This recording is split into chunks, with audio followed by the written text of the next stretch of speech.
Hi everybody, thanks for joining me again. Today I wanted to take you along to show you something that I learned this summer, which is how to wax cheese for long-term food storage. With everything going on with the pandemic, I thought it was important to minimize our contact out in public, trying to keep everybody healthy and safe.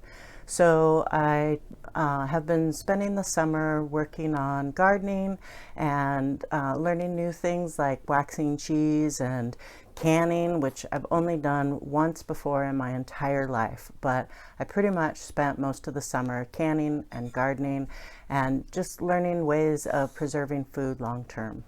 So come along and see what I learned.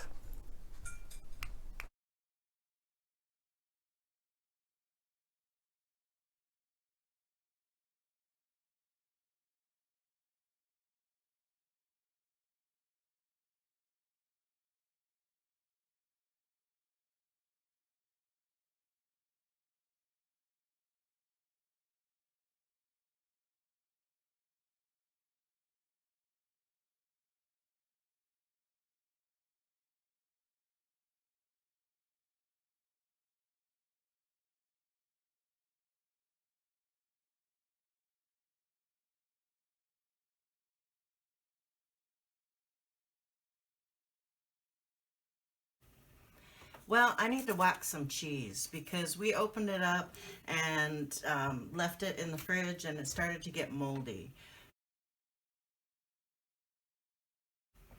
The first step is to cut up our cheese and let it dry overnight.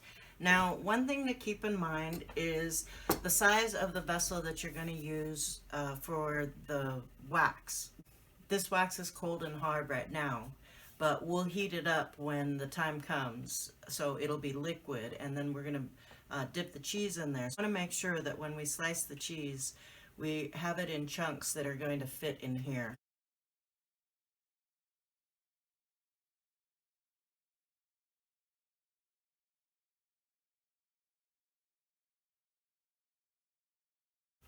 Now that our cheese is all sliced up, all we need to do is transfer it onto a wire rack to let it dry out overnight.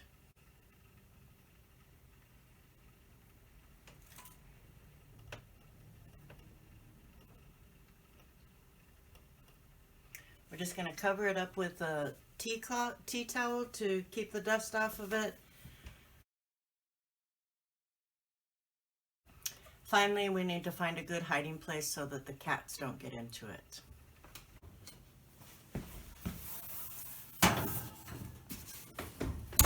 Okay, we're ready to move on to our next step.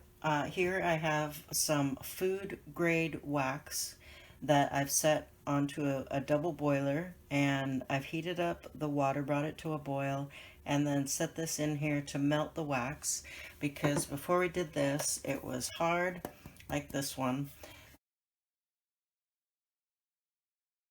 So you just want to put it into a double boiler to melt it. And so I have a few different kinds of wax. I found a company online.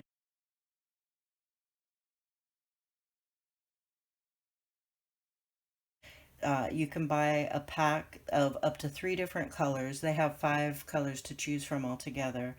And so I picked 3 different colors because I had a few different cheeses that I wanted to try to wax.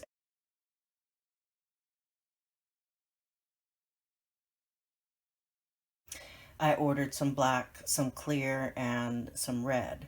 However, for this round of cheese, I don't have enough of any one of the colors, so I went ahead and combined the red and the clear, just so that I had more wax to work with here. And I'll have to be sure to mark these very clearly when I'm all done so that I don't get them mixed up with the cheese. I think it was pepper jack cheese that I had originally waxed with the red.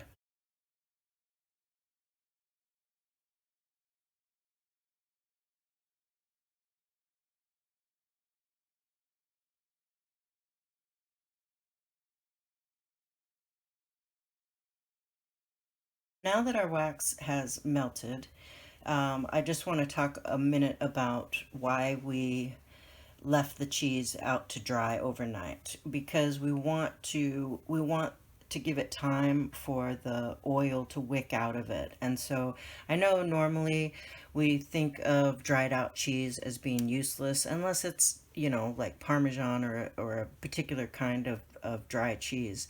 But like cheddar cheese or pepper jack cheese, we don't typically, when it gets to that point is typically when we're thinking about throwing it out.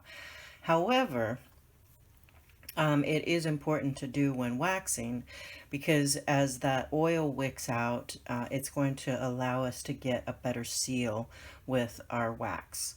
So again, we've left this out drying overnight, put it in a safe place. I hid it in the oven so that the kittens wouldn't find it and get into it. And now we're ready to wax. So now that we know that there's no chunks of unmelted wax at the bottom, we're going to very carefully, because we don't want to touch this wax with our fingers. So we're going to hold it up at the top, and actually what I like to do is kind of start on one corner and slowly dip in and turn like this, because if you just go straight down, I found that there can be air bubbles that can happen here on the bottom, and that can potentially impact your seal. So again, I just like to go in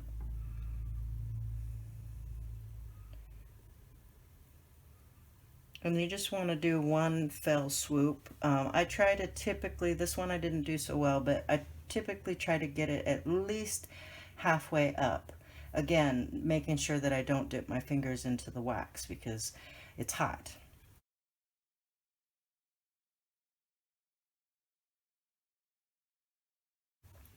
And then once we kind of check it and see there's a spot where it didn't get any wax, so we'll be dipping it again and we'll cover that up. But we're just making sure that for the most part we got good coverage. So then what we're going to do is we're with the wet wax side up, and it's quickly drying and hardening, but with that wax side up, we're going to just set that down on our wire rack that's over a parchment paper that's laid on top of a cookie sheet. And that's going to harden while we work on waxing our other pieces of cheese.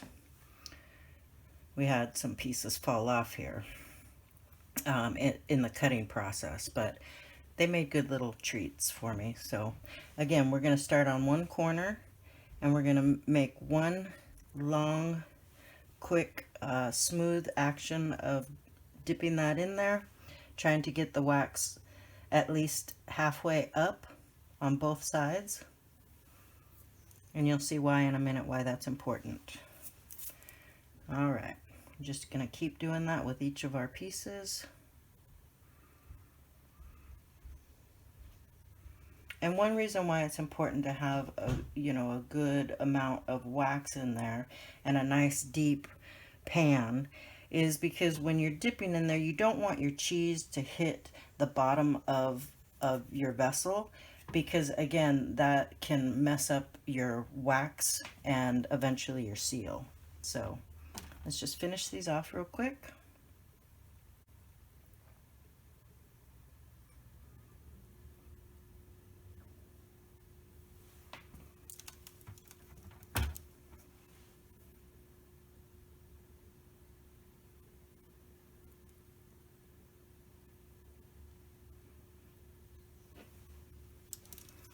Not too quick of a motion.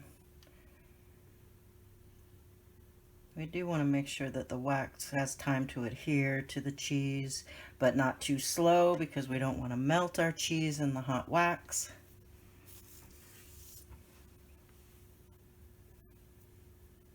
This one doesn't feel quite as dry as the others. I wonder if it's going to seal. We'll see.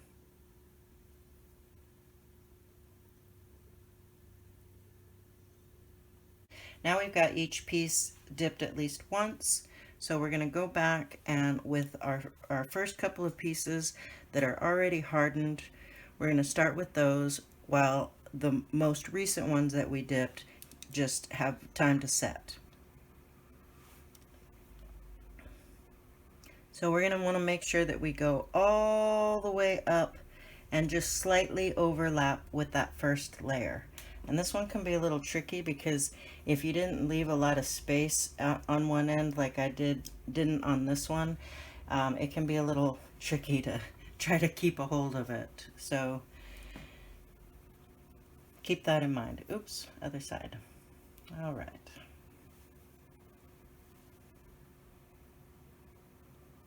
Overlap. Slowly bring it out. And this cheese had cracked a bit in the drying process, and that's fine as long as we're dipping it in slow enough that our cheese or the wax can get up into that crack. Okay, but again, we don't want to do it so slow that it starts to melt our cheese. So we're going to do another dip, just the same as we did before. And this is going to ensure that there's nowhere on the wax that isn't covered. I'm sorry, that there's nowhere on the cheese that isn't covered by wax. So again, we're going to just turn this with the most recently dipped side up, put it on our rack to cool, and go ahead and put a second coat on each of the pieces remaining.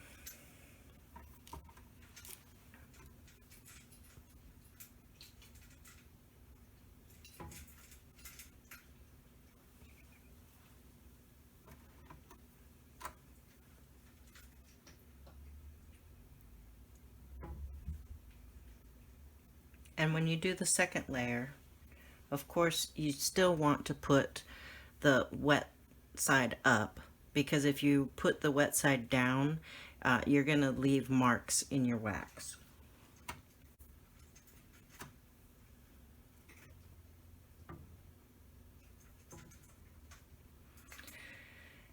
And depending on how much cheese we have, as you go through this process, your wax may start going down. And so, when you start off, you may have like, a few inches of melted wax. But by the time you get into your second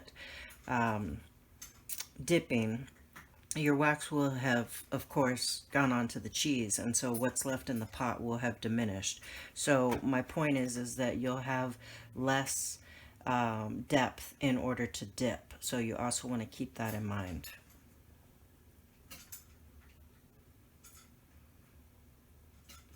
Again, so that we don't touch the bottom of the pot and potentially mess up our seal here. Okay, so now I've done half of a second coat of wax, and so now that I've done that, this one that I started with has cooled long enough that the wax is hard, and I can go ahead and do the second dipping on the bottom half.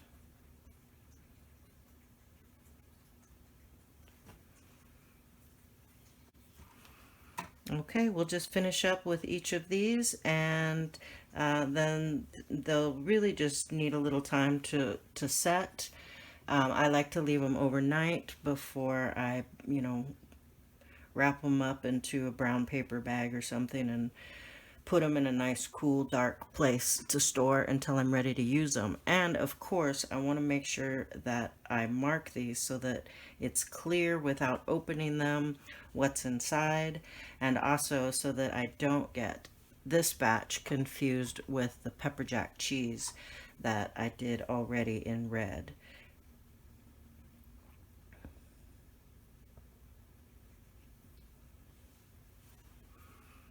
Okay, so again, I'm just going to set this in a nice safe place overnight while it cools and settles, someplace where the cats shouldn't be able to smell it at this point because it is sealed in wax, but again, I'm going to ensure that it's somewhere where they can't find it until I'm ready to wrap it up and get it put away.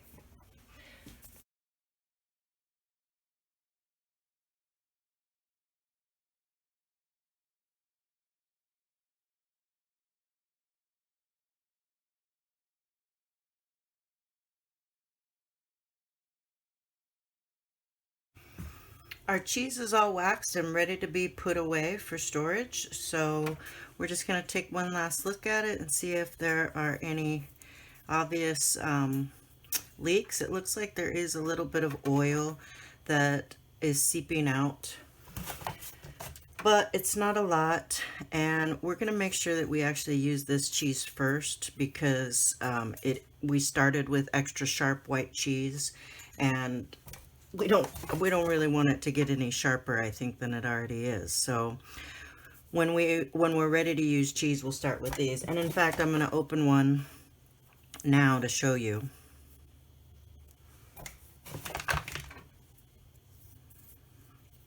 Just a bit of oil. Okay, so we're going to open one up.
Thanks for joining me to see what I learned about waxing cheese. I would love to hear if you give it a try or what you thought about this video, so leave it in the comments below. A couple notes about waxing cheese that I found is that, as you recall, we dried the wax out overnight before we put it in the wax. But when we take it out of the wax again, it's going to be oily, more like if we were to leave a block of cheese out in the sun. You know how it gets like that? But it'll still taste perfectly good, and you can still use it in all the same ways that you normally would. One thing to note, though, is that the cheese is going to continue to age while it's in the wax. So it might be a good idea to start with a mild or a medium cheese before waxing, because depending on how long it's in storage, it may turn into a sharp cheese by the time you break open that wax. So just something to be aware of. I want to give a big shout out to all my supporters and those who have left comments. I really enjoy reading them and appreciate all of your support, so thank you so much. And an extra special shout out to my first sponsor and my biggest supporter, my dad.